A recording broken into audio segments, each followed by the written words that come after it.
Good morning, dear students. Today, in this class, once again, we'll study the behavior of T functions, trigonometric functions, in different quadrants. Okay, because we want to study the graphs of trigonometric functions. So, main target is or main purpose is purpose of this discussion is the graphs of trigonometric functions. Actually. So for that, we need to study the behavior of trigonometric functions in different quadrants.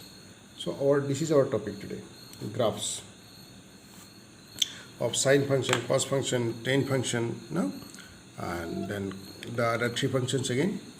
So dear students, just you see, suppose this is one unit circle, no?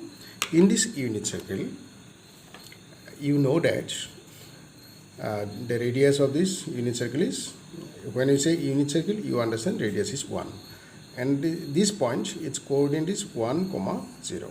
This point which intersects the y-axis, the circle intersects the y-axis above the x-axis, that point is 0, 1, and where again x-axis is intersected in the left hand side of 0, that is -1, 0, and at the y-axis again below x-axis, that is 0, -1. Now, these values tell us about the change of the behavior of values of sine function and cos function. Just you look at the first number, abscissa. Abscissa starting from 1. No, abscissa is 1 here. Next, then abscissa will go on decreasing, because when the point will come here, means when you consider some portion like this, say a moving point on this unit circle, say point P is here, that time abscissa is different. When the point P comes here, that time the abscissa is again different. So if we look at the position, at different position on this circle, the abscissa becomes different. This much is abscissa. So abscissa is going on decreasing on this circle, just you see. And when the point has arrived here, that time the abscissa is 0. Abscissa tells us about the value of cos function. So cos x, how it changes? When you talk about cos x, in the quadrant number 1, in first quadrant, cos x is decreasing from 1 to 0. So cos x decreasing from 1 to 0, decreases, you can say decreases from 1 to 0, that is the behavior of cos function. Then what about sine function? In the first quadrant, just you see sine function's value, it is 0 in the beginning, then so slowly this value is going to be 1 here at this place. So the value of sine function is from 0 to 1. Now it is increasing. 0 is a smaller number than 1. So sine function's value in the first quadrant is increasing. Sine x is, that is increases, you can say increases from 0 to 1. Okay. Now I understood the behavior of sine function and cos function in the first quadrant. If you study this way, you will be able to find out the behavior of sine function in the first quadrant, in the second quadrant. Just you look at the second quadrant. In second quadrant, when we say second quadrant, we understand from this point to this point. You see the abscissa here. What is the abscissa here in the second quadrant? Here the abscissa is 0. Starting from this point, I am saying the second one, starting point, abscissa is 0, and here the abscissa is at this point. When the second quadrant ends, second quadrant starts from here, ends here. So when we see the second quadrant's value is, so when in the second quadrant, you see abscissa is 0 in the beginning, next last abscissa is what? -1, because as you are going further from this point, the value of this 0 is decreasing towards minus 1, because you see 0, then you go to minus 1. That means what? The value was increasing or decreasing? Minus 1 is smaller than 0. That means it is going on decreasing like this. Decreasing. This is the number line. Suppose on the number line, if you look at these two values, 0 to minus 1, it is a decrease. So you will say, in the second quadrant, cos x again decreases. Cos x is decreasing. Decreases from just I am teaching you because here is no space, from 0 to minus 1. You will call it decrease. Then what about sin x? Just look at the value of sin. What was the sin value in the starting? 1. What is the ending value here? 0. 1 to 0. 1 is here. 1 to 0 is called decrease. So sin x also decreasing. Decreases from what? From 1 to 0. 1 to 0. So now let's go to third quadrant, dear students. In the third quadrant, you see cos x means abscissa is minus 1, and here ending point of third quadrant, starting point of third quadrant and ending point of third quadrant. Look at the abscissa 0. Minus 1 to 0. What you will call it? Minus 1 here, 0 here. So minus 1 to 0 you will call increase. So you will have to say that cos x value increases. Cos x value increases from minus 1 to 0 in the third quadrant. Increases, you will have to say, increases from minus 1 to 0. You will have to say minus 1 to 0. You just look at this line. No? When you see here, minus 1 is the starting value and 0 is the ending value. Minus 1 to 0, this direction is what? From left side to right hand side, you go to a number, no? On the number line, that is increase only. So this is called increase. Increases from minus 1 to 0. Then what about sin x? So you see, sin is 0 here, and sin is now minus 1. 0 to minus 1. This direction is negative direction, going towards negative side. So what you will say? Decrease. 0 to minus 1. So you will say decreases. Decreases from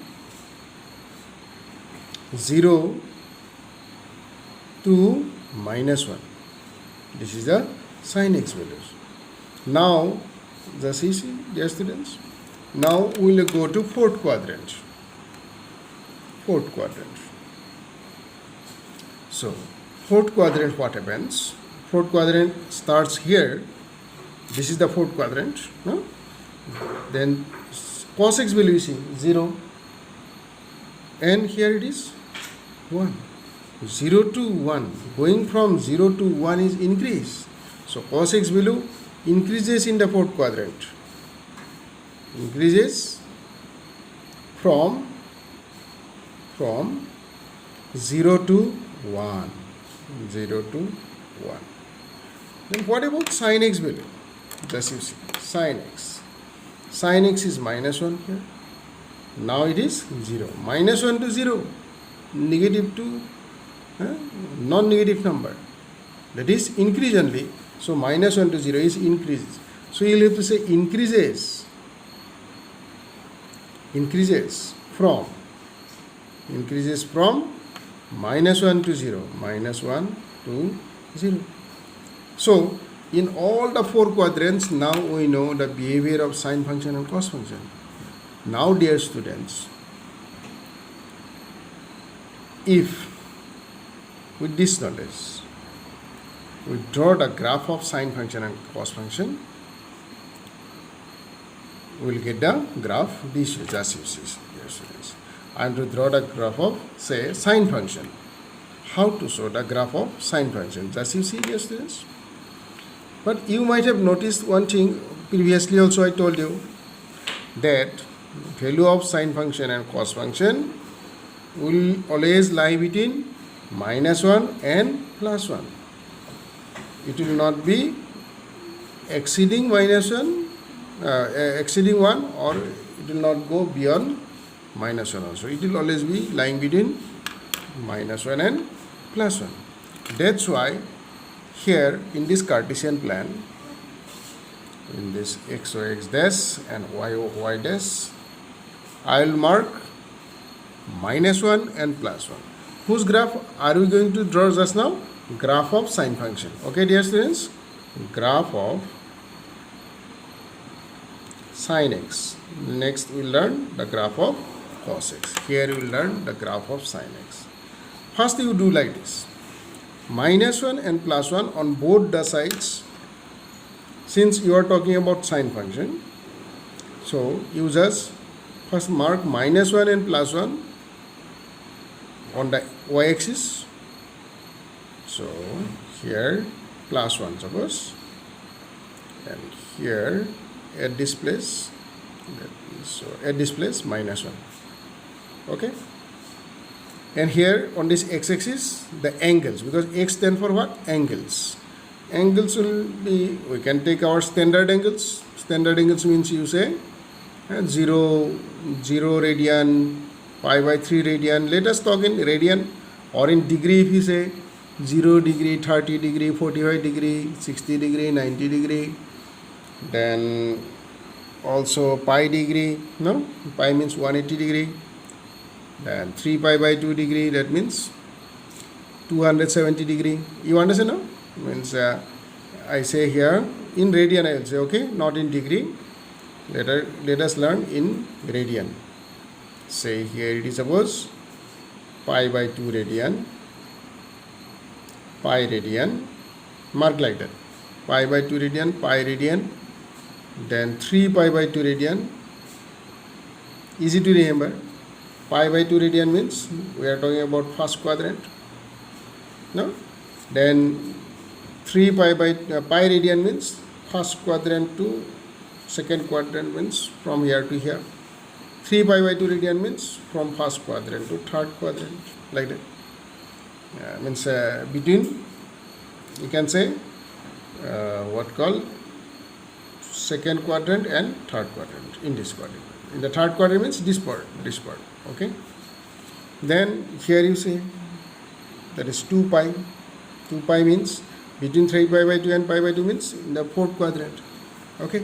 Like that, if negative angle is formed, then you say first minus pi by 2 radian, then minus pi radian, then minus 3 pi by 2 radian, minus 3 pi by 2 radian, then minus 2 pi radian. In negative angle also you can say. Now let us plot. Our value will not exceed this -1 and +1. Okay. Now see, as sine value, sine is at 0 radian. What is the value of sine? 0. So at 0 it will be here only. Means when the angle is 0, x is 0, I can form a table there, students. Okay, let me show you by means of a table values. Okay, table of values of the angle and corresponding values of sine values. Okay, let us form the table. Dear students, we will come back to this. Okay, so dear students, I have created this table. Okay, here we will write the radian measure of the angle x. Okay, x represents here angle,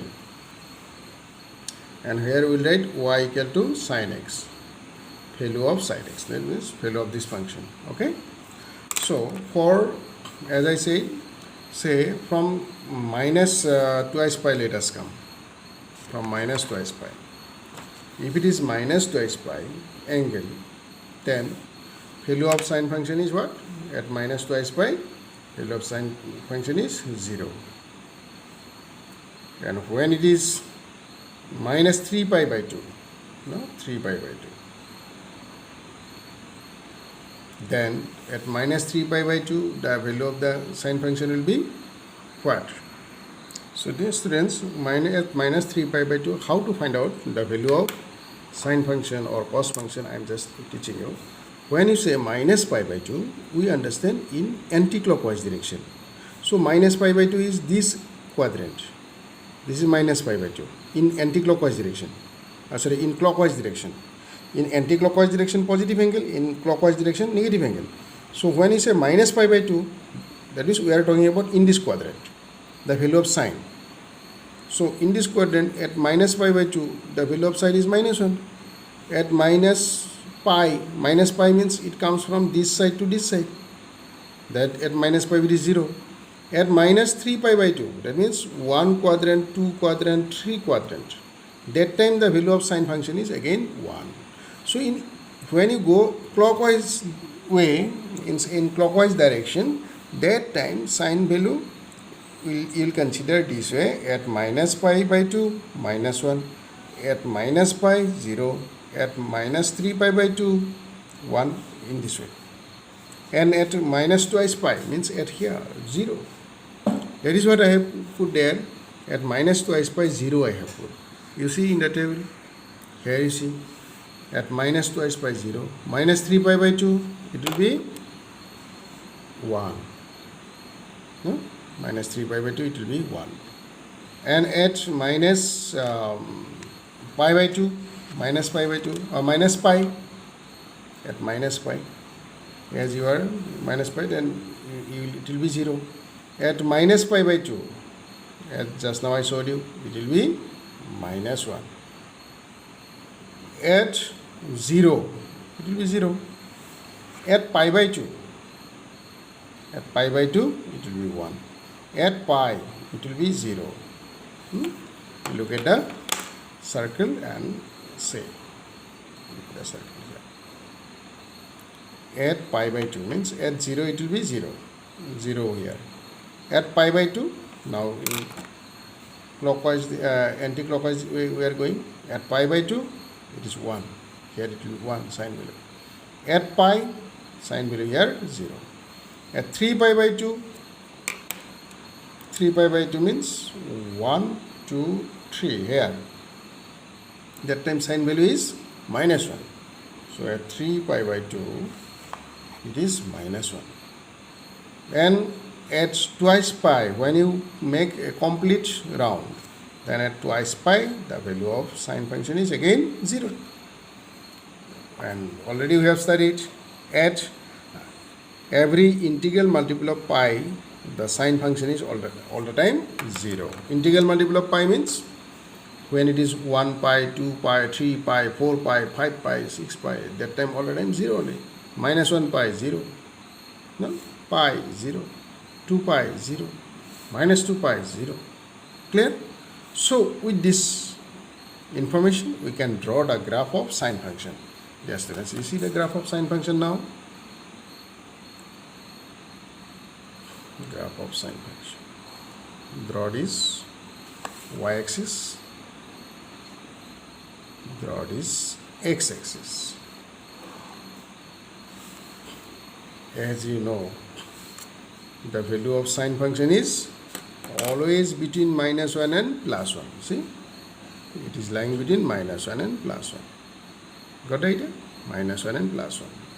Minus 1 and plus 1. It is its lowest value is minus 1. So I show here y value plus 1. Here y value minus 1. Okay? Between these two values only. And x, its value will be any real number. We will mark these real numbers. We will mark these real numbers, that is minus 2 pi. So let us mark the positive angles first. 0 here only, this is x-axis. Then pi by 2, suppose it is here. Then next angle is pi, it is here. Next angle is 3 pi by 2, it is here. Next angle is twice pi, it is here. Then another angle is here. Minus pi by 2. Then minus pi. Then minus 3 pi by 2. Then minus twice pi. Okay.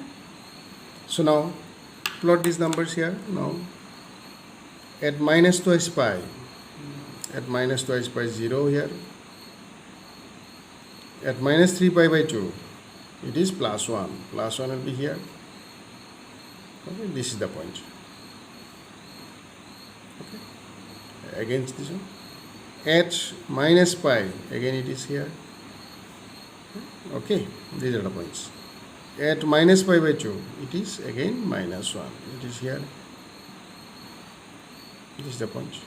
Then at 0, this is the point, 0 only. At pi by 2, 1, it will be here. At pi, it is 0, it is here. At 3 pi by 2, it is minus 1, it will be here. At twice pi, it is 0, it will be here. This is enough, dear students. Now we'll have to draw the graph. Okay, the graph will go this way. You make a curve, it will not be a straight line, you should know, because the values are slowly increasing and again decreasing, going to minus 1, going to 0, increasing, then again increasing, then as it is going towards pi, it is decreasing. From pi to again it is decreasing towards minus 1, then slowly it is increasing. The value is going this way. So this is the graph of, if you want to draw here, you can draw, it will go this way. So this is the graph of sine function, dear students. So we have learned graph of sine function.